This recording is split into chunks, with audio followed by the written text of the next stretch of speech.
Welcome to Kick It Up a Notch, hosted by Megan and Jenny. We're here to bring you lively conversations, inspiring stories, and a little bit of everything in between. Whether it's life, business, or just a good laugh, we're turning up the energy and diving into what makes life extraordinary. Let's kick it up a notch.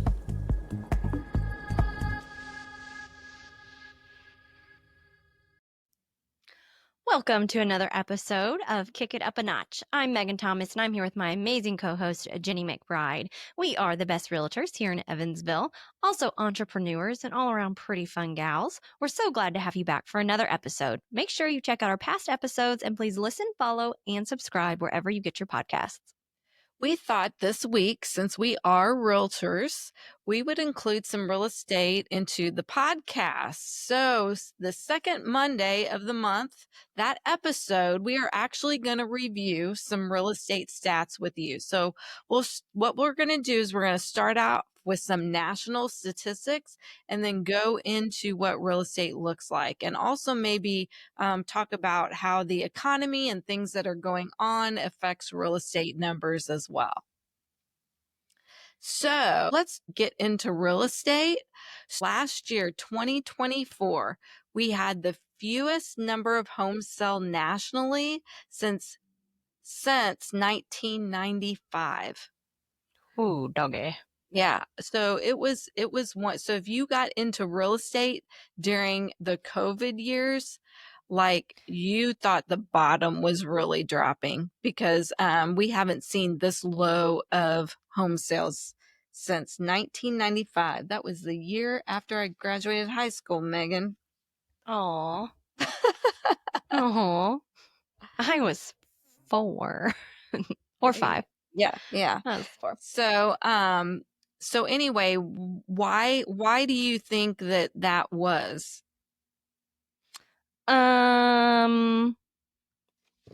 Why do I think that last year was the lowest home sales we've seen since 1995? Yep. So because in 1995, 3.8 million homes sold, and last year, 4.1 million homes sold. Yeah. So where I'm getting at is, during COVID, we saw historically low interest rates. Well, what happened? What happened is people halted when they saw them start going up, and that terrified them. What also halted was people weren't moving anymore. Yep. That's a big thing, is inventory disappeared. Exactly. Okay, I got a little social studies PTSD when I got called on there for a second, so I froze.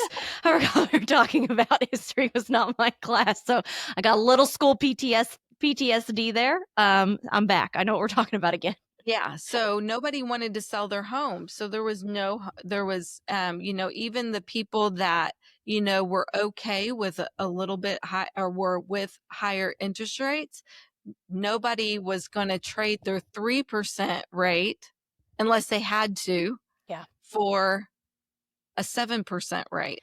And what is sad too is those people who ran into houses, bought them really quickly, bought them for really high, maybe 3 or 4 years ago, did want to maybe move, and they couldn't. They weren't going to make any money on it, or they were going to be backwards on it because the values just increased so significantly. And when you buy those houses at the highest price point and things change like that, they need to plan to stay on the homes longer than 3 or 4 years to get that value out of it. Yeah. And then people now who have the equity, like Jenny just said, they don't want to trade those interest rates. It's a very much a want to move, have to move market, not a want to move market. Mm-hmm. I want to move because we'd like a bigger backyard for a pool. I want to move because I'd like more mature trees, like silly little things like that. But have to move because of divorce, have to move because of death, have to move because school or work. Like, it's a very much a have to move market last year. Yeah. And we should see better amount of home sales this year. And so that's probably related to more stabilized pricing, because homes are not appreciating like they were. They may be even cooling a little bit. So just putting your house on the market just to see what price you can get is no longer working. Like, you need to have a market analysis done on your home and stay close to that number because buyers aren't overpaying anymore. Mhm. And then too, I think buyers are starting to adjust to this Oh, interest rates. buyers are no longer fearing the interest rates like they were. They are seeing the numbers. They are okay with that. But buyers are not just taking anything that's offered to them like they were. Mhm. They are, if I'm going to pay this, it is going to be what I want in the condition that I want. So, pricing, as always, is very, very, very important. Yeah. Home prices have more than quadrupled since the 1990s, and they sit about 10% above the long-term trend. That's down from the 21% peak during the pandemic frenzy. So while prices are still high, the market has cooled and is correcting towards a more sustainable growth. And I think sustainable is the important word here. We Mhm. shot up like a rocket, longer than 11 minutes, like Katy Perry was up in space. It shot up and it stayed there, and people were like, oh my God, home prices increased. They're not going to shoot down and be where they were before COVID. Something horrific in the economy would have to happen. Right. Real estate always increases in value, but we're getting back to that sustainable growth, not Right. any of those giant numbers up or down anymore. Yeah. Yeah. We're still, 10% above trend, but we're starting to come back to that 4%, Yes, that 5% 4%, 5%. appreciation. Absolutely. Yeah. Yeah. Okay. Absolutely.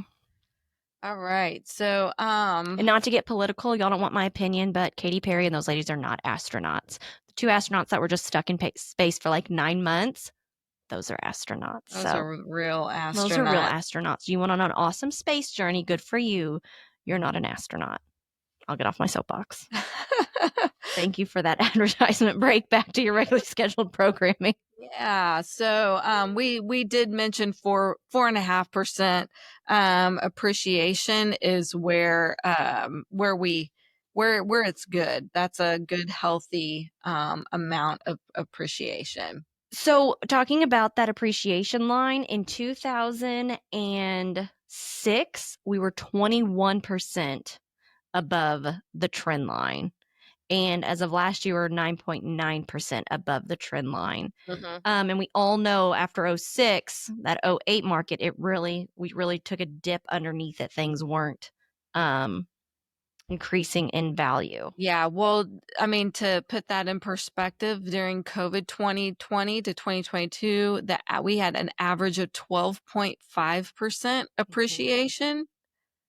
And we need appreciation really needs to be around that 4.5% appreciation. So that shows, if you sold your home during that time, you did really well. We just hopefully will not see that big of a jump, because that, again, when you see big jumps like in appreciation, and also either something has happened, like a new industry has come into the market, or something that, is going to drive those prices up, or something really bad is going to happen. Yeah. And sometimes you get lucky when your appreciation goes up, but most of the time it's going to be something devastating that we don't want. Like, we don't want another COVID for that To get reason. those, yeah, to Yeah. get those low interest rates and high value prices anymore. Right. Right. So, we can talk about affordability a little bit. So, in 2024, the average principal and interest rate payment takes up about 35% of a buyer's income. So the historical average is about 27%. So So explain that. So explain that. yeah. So the average principal and interest payment, that's your mortgage payment, takes up a buyer's 35% of a buyer's income. So the average historically has been about 27%. So we are 7% above. It's costing a buyer 7% more to own a home And now. unfortunately, that's why a lot of first time home buyers have been priced out of the market. Um, Obviously, starting off, young or buying a house takes a lot of money, and some people just first time home buyers kind of struggled anyways, just because it takes so much. There was a lot of programs there that helped them.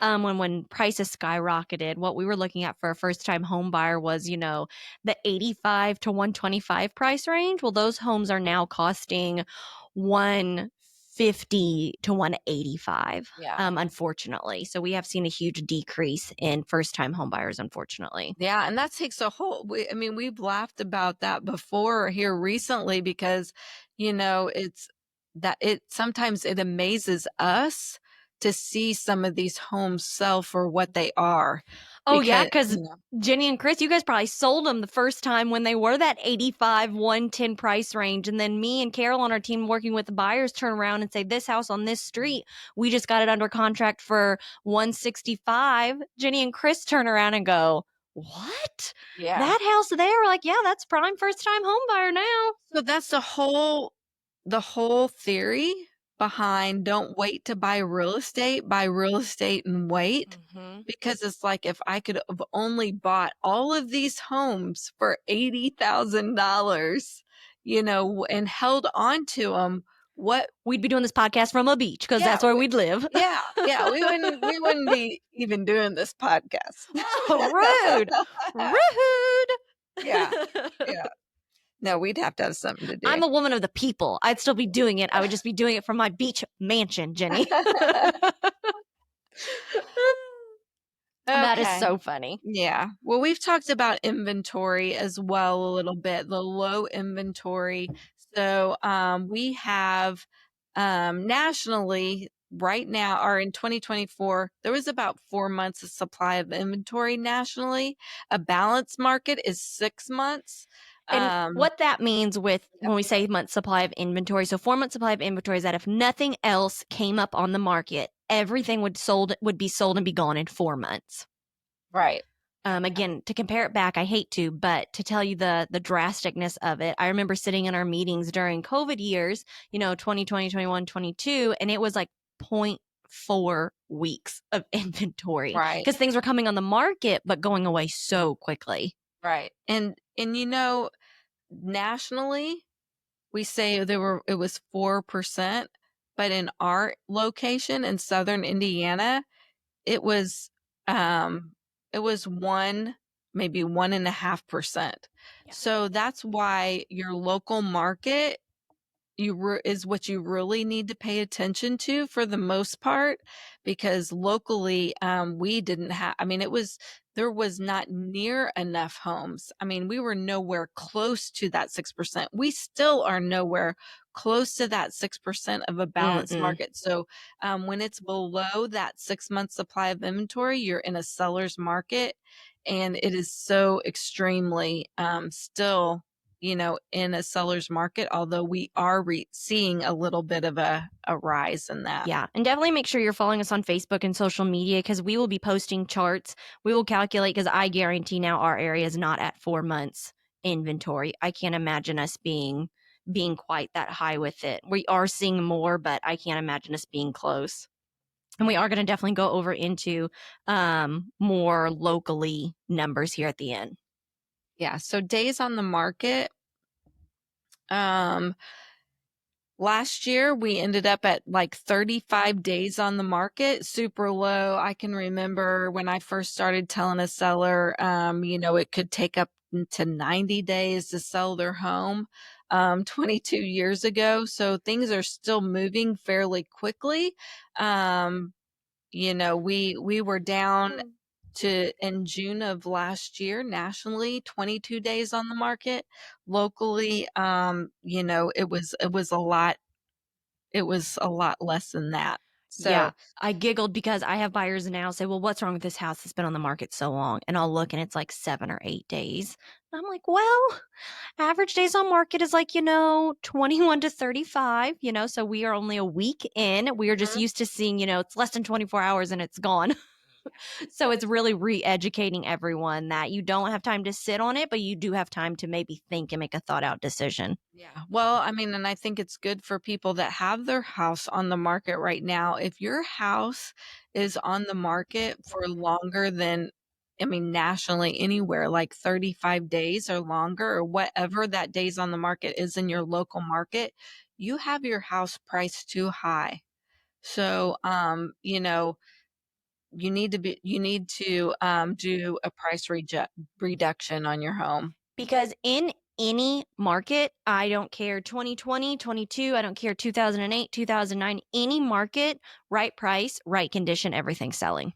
Yeah. Everything is selling, and having a strong agent not just come in and say, what do you want to list it for? Or having that conversation of, if we go with your number and it doesn't sell, coming down to my number, because the death to your net profit is an increased days on market. So the longer it's on market, the less you are going to make, because it just sits there, it gets stale. People think, what's wrong with it? And a buyer's agent is going to come in and advise their buyers to say, hey, it's sitting there.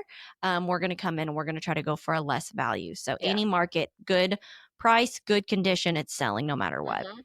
Yep, and as the inventory comes up, then you got more competition, and so you gotta be playing in the market, not outside of it. Even a little bit ahead of the market that you're going into. And we were talking about seller's market, buyer's market. So at a 6 months inventory or less, it's a seller's market. That means there are less homes for sale and more buyers. And then when it's a buyer's market, there are more homes for sale than buyers. Just for those who aren't in real estate every day, knowing what that means. Yep, yep. Let's talk mortgage rates. Megan, what do you wanna say about that? That I have great lenders that I can connect you with who can talk all things lending.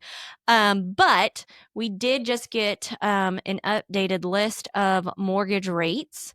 I do have So at a 30-year fixed rate, we're at about 7%. Yeah. And that is going to be most common for residential purchases. It's going to be that 30 years. We did tick up a little bit from the last 2 weeks. I think it was at like 6.7, 6.8. So that did tick up a little bit, but we want to see that obviously closer to mid low sixes, be ecstatic with high fives, but by no means is that 7% horrible. Yeah, because historical average has been 7.72%. So I can remember buying our first home and then we had an 8% interest rate and we were just tickled pink with that. So, we just have to understand that we really don't want rates, around 3, 4% again, because again, what usually has to happen in order to do that is something horrific usually happens. We don't want another COVID. We don't want another situation where we have super high unemployment. So we want, as good as that was and as lucky, that will never happen again in anybody's lifetime. So hopefully, we never have a situation that would ever happen. So, we need to get used to rates around 6.5%. And it'd be nice if they'd go a little lower, but that is probably, maybe what people could say that was a good rate from here on out. Yeah. And only projections, again, those three things that are always going to be a consideration that always take place: the natural disasters, the international conflict, the unstable policies, things like that. But guys, I had people when interest rates were 2.75% and 3.2% say, I'm going to wait. People always have a reason that they are going to wait for something better, and you're not going to be able to predict that. Now, obviously, there's probably something behind that reasoning for waiting than just interest rates. Interest rates is just that easy one because you hear it so often. It's kind of like a jerk reaction of, well, why aren't you wanting to buy a house now? Oh, interest rates. Well, what do interest rates need to be? Most consumers don't know. If we can still get you the house you want for your monthly payment you're happy with, what's keeping you from buying right now? So just that education that you hear the media talk about interest rates, and it is a very important factor, don't get me wrong, but sitting down and really understanding, does that affect you being able to make a move right now or not? Or is it just something you think that is scripted that needs to be said? Because that's the answer you hear a lot. Right, right. And then the only really other thing that kind of helps supply is when we have builders building homes. And that's Mhm. one of the things that we've struggled with recently is that there hasn't been enough homes being built, whether that's, the land's just not out there to purchase. There's governmental restrictions on land for home builders to build. And that is a big problem, of protected land. Even though I love it out west, and I love those protected lands out there, but sometimes things get a little bit carried away, which kind of halts building. But yeah, so I think we have seen some new home construction picking up here recently, but that's also going to get more inventory on the market. Yeah, and I'll just slip in there. I had a wonderful, wonderful conversation with a Jago provider that I would love to get you connected with, and they're running some really good rate deals right now if you are considering new construction. Literally sat down with this Jago representative and my two buyers who thought they'd never be able to get the home of their dreams for the price that they want, and they locked in all of that earlier this week and are just over the moon. So you don't know what you don't know, so it's always good to look at your options. We will go through really quick the local stuff, because if you are still with us after that national stuff, we appreciate you, and please let us know what you liked and didn't like, because it is a little bit tough to pick apart sometimes. But what's really nice about being in the Midwest, which I know people don't Mhm. have a lot of positive things to say about that, is we're pretty in the middle. Midwest. So anything that's happening on the coasts, that's where things get hit the hardest and they get hit first. So those big waves, you can't see my hands, those big waves that come in, by the time it gets to the Midwest, they are much smaller waves, which we Yeah. can then handle it.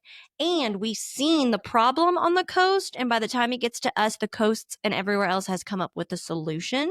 So again, those problems don't hit us as hard. Right. As we've said with the media, a lot of the news is reporting on those big dramatic things that are happening on the coast. So we're paying attention to that so we can be prepared, but it is not going to affect us here in the Midwest like it is affecting the coasts.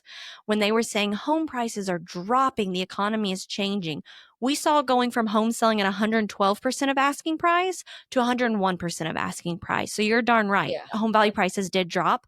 Your home selling at 101% of asking price was still over asking price and was phenomenal. But if you're just listening to the news, you thought, well, I'm not going to list yet because home value prices are dropping. I'll wait. Right. That's why you have Right. to talk to a local economist who doesn't just say, oh, it's a great market, do it. Well, tell me why it's a great market Uh-huh. still.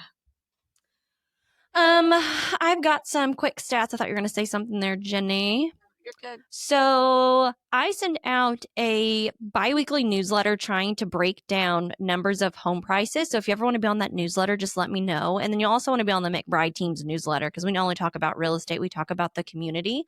But I'm not a number person, so I like to drop it down, really, really chunk it down to where it's understandable. So since 2021 to 2025, the average sale prices here, and this is for Warwick and Vanderburgh County, average sale price of single family homes have increased 22.2%.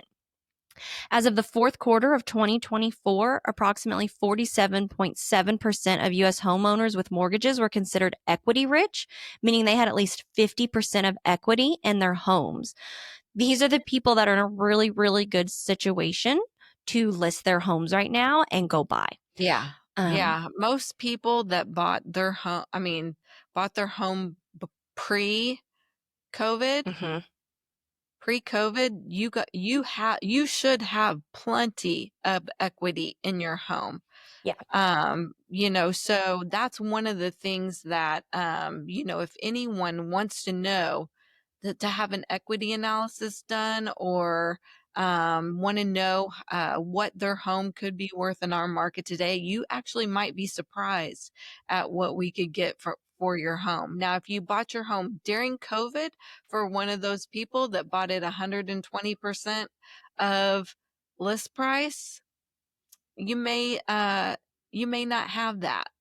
So, but anybody that bought pre-COVID, like, you guys are golden. You guys should have enough equity to buy almost whatever you want. Yeah, the substantial equity growth is driven by the rising home values over the past decade, enhancing Mhm. financial stability for homeowners, which homeowners that have a mortgage, and that still compromises about 62% of US residents. Yeah. So, specifically in Evansville and Vanderburgh, it's so sad. So I had a buyer reach out to me and she said, "Hey, it's been about 2 years. They bought in 2023." She was like, "I'm getting antsy, I'm a military wife. I'm used to moving by now. We think we want to move." And I calculated the numbers, and from what they've put into it, which wasn't too much, they wouldn't make anything on it. So the decision is, do you really, really want to move? Because you Mhm. just said you don't have to move. Or do you lose money on it? So it is unfortunate, but it's what they needed to do at the time, and it's just somewhere where you need to stay longer because it's not always a want to move market; it's a have to move market sometimes, just depending Yeah. on people's situation. So Yeah.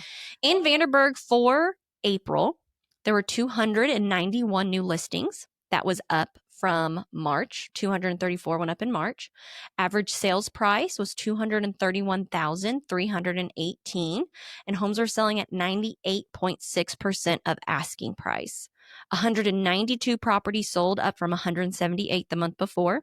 Average days on market was 32, down from 42. And month over month change, home sale prices increased 5.37%. So if we switch over to Warwick County, there were 112 new listings, which was up from 87 from the month before. Average sales price was $333,524. Again, right at 98.6% of asking price is what they were selling for. 58 properties sold. Average days on market ticked down from 37 to 34, and month over month increase of sale price was 3.1%. So we are seeing home prices each month increase in value, which is Mhm. phenomenal. It's what you want to see. Again, is it down from 10% each month? Because when it was crazy, yeah. So if you hear people saying home sale prices are down each month, again, talk to someone local and see what does that mean, and then specifically for your property. I tell you what, from March to April, the amount of inquiries on our website that we have had increase just from those few warm days we had. You can tell when the weather affects people out there Yeah. looking at properties. Mhm. It is our natural season increase going into the summertime. So again, those who are like, I want to Yeah. wait and not move when it's cold, you now have more competition, and prices might not be quite where they were. So we do say, as real estate agents, now is the best time to make a move if it makes sense for you and your family. Because we know the numbers right now, we know the market right now. We do not have a crystal ball. We cannot predict what is going to happen even in a few months. You have people who want to sell now and they're looking at the house in their neighborhood that sold last summer or at the beginning of the year. Like even just a few months now makes a huge difference Mhm. on when you can price your home, because you have to be going into the market you're going into, not the market we just came out of. So Right. talking with a local expert is just so, so crucial. Yeah. A conversation doesn't cost you anything. Don't be afraid to talk to us. Mhm. you Right. know? Yeah, and I was talking to a seller last week, or actually early this week, and he said, "Well, is now a good time to put the house on the market?" And I said, I just told him that now is like the perfect time. In the spring, I mean, I can make a case for any time. I mean, really, I Yeah. can make a case for any time, but now is a perfect time because school is getting ready to end, so people are kind of like looking at, there are a whole bunch of people are looking at homes because they know that they're going to close towards the end of summer, or towards the beginning of summer. And then when summer comes, there usually is a little bit of a slower, it kind of scales back a little bit because people start taking Vacations and yeah. vacations. So, like listing it now is like the perfect time because school's not out yet. And when summer starts, there definitely is a lot of people looking as well, so that's also a good time to sell. And then when right before school starts, it slows down a little bit And then again. a last big Yeah. push up, like end of September, October is Yeah. our last big hit because everyone wants to get Right. in before the holidays. Right. Yeah. So We always have these natural flows. My one last kind of mhm. spiel is that we know you're going to watch the news, and you should. It is good knowledge. And you've been watching these newscasters for years and years. You feel like you trust them, if you feel like you know them. And then you have someone, us, that you don't know coming in that you think is a pushy salesperson's telling you something different than what you're hearing from your trusted media. And the case is, yeah, we are there to guide you. We are there to assist you. And I guarantee you've come across some agents who are very pushy and you don't like them. And we come off as that salesperson. We all get licensed the same way. We don't all work the same way. So we get we're asking you to trust a stranger. But when a good agent can show you the facts and can go over these statistics like we just shared with you, they're not saying, I think you need to buy or I think you need to list. It's the market is telling us this. How can we guide you to make you feel comfortable, to help you through this and look at your options? Because that is just what's so sad is the uneducated people who don't want to sit down and be open-minded because they are listening to other people that they already know, like, and trust, but sometimes that information is just different. I could not imagine going into someone's work and then telling them, like, stuff that they do every day, my opinion of it. And we just hear it all the time, which is funny and good, but just understanding and learning. If this is something you need to have done, listen to the professional. Get your opinions, get your options out there. Yeah. Just hear what they have to say. There's so many people who just don't even want to talk with us. And it's just so scary and so sad. You're making such a big decision for you and your family. Yeah. When we're sitting down at the closing table and this first-time home buyer or new single mom is creating generational wealth for their family because they're the first people in their family who's been able to own a home. Like, that is not just a sale to us. That is a huge part of this person's life that we just got to help contribute to. So we're here because we care, people. There's some who don't, but there's a lot who do. Right. So definitely, we're going to wrap this up, but definitely if you have any real estate needs in Southwest Indiana, Evansville, Newburgh, Posey County, Gibson County, Spencer County, the McBride Real Estate Group is the team for you. So make sure to give us a shout out. We are everywhere online. Just Google McBride Real Estate Group, Evansville, Indiana, and we will be out there. We have over 100 reviews of 5-star reviews, I have to mention, of satisfied. Over 100 5-star reviews on Google. Yes. So, yes. And we can help you anywhere. We are connected with phenomenal agents all over. So we will personally help you in those counties Jenny mentioned, but we will help you all over the country. Keller Williams is the largest brokerage by agent count, and we are connected with the top agents around the world. So we'll make sure you are in good hands. We always pass out good little tips, information, like Jenny said, have helpful reminders and quick tips to make sure you are set up for success. Yes. Now, if I can find our outro, we will end this bad boy. Thank you so much for listening today. Be sure to follow us and subscribe wherever you get your podcasts. Stay connected with us on social media. We want to hear from you.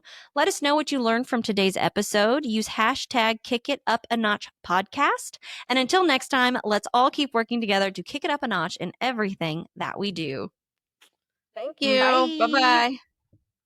Kick It Up a Notch is all about real talk and real stories, but we're not doctors, lawyers, financial advisors, or therapists. We're just two business owners having fun, sharing experiences, and hopefully sparking some inspiration. So don't take anything we say as professional advice. Always do your research and consult the experts when needed. Thanks again for tuning in, and we'll catch you next time. Thanks for tuning in to Kick It Up a Notch. If you enjoyed today's episode, don't forget to subscribe, leave a review, and share it with your friends.